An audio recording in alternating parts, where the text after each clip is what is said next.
Merci Madame la Ministre. Mont-des-Avaloirs dans le département de la Mayenne. Et donc c'est cette commune de 17 000 habitants qui est jeune puisqu'elle a été créée il y a un peu plus d'1 an. Et dès le début, nous avons souhaité l'inscrire dans la démarche de transition énergétique. Et donc évidemment, cet appel à projet arrivait à point nommé pour ce qui nous concerne. D'une part parce que nous sommes propriétaires, évidemment, comme toute collectivité, d'un certain nombre de bâtiments. Et nous sommes particulièrement propriétaires d'à peu près une centaine de logements sociaux. Vous parliez tout à l'heure de grille-pain. Il y a effectivement dans certains endroits des grille-pains. Donc nous avions envisagé de mettre en place une rénovation et l'isolation de ces bâtiments. Évidemment, avec les moyens que vous nous apportez, nous allons pouvoir accélérer de manière très importante ce travail d'isolation. Ça a un effet bénéfique pour les locataires immédiatement.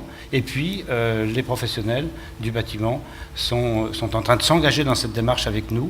Un des vice-présidents de la communauté de communes et lui-même artisan est très acteur dans cette démarche. Nous essayons d'associer l'ensemble des professionnels.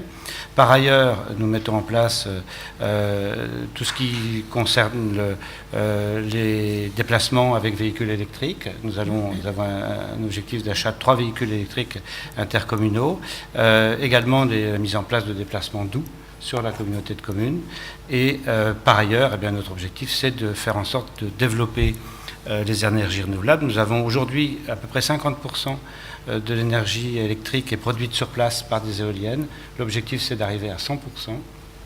Et nous travaillons avec les professionnels pour tout ce qui est biomasse, avec valorisation, puisque nous avons une ressource naturelle, c'est une communauté de communes relativement rurale, nous avons une ressource naturelle avec le bois énergie, sous toutes ses formes, et également tout ce qui concerne la biomasse avec la méthanisation, où nous allons accompagner des groupes d'agriculteurs et des professionnels, des industriels de l'agroalimentaire, pour mettre en place une démarche de valorisation de la biomasse. Voilà. Super. Madame la Ministre. Merci.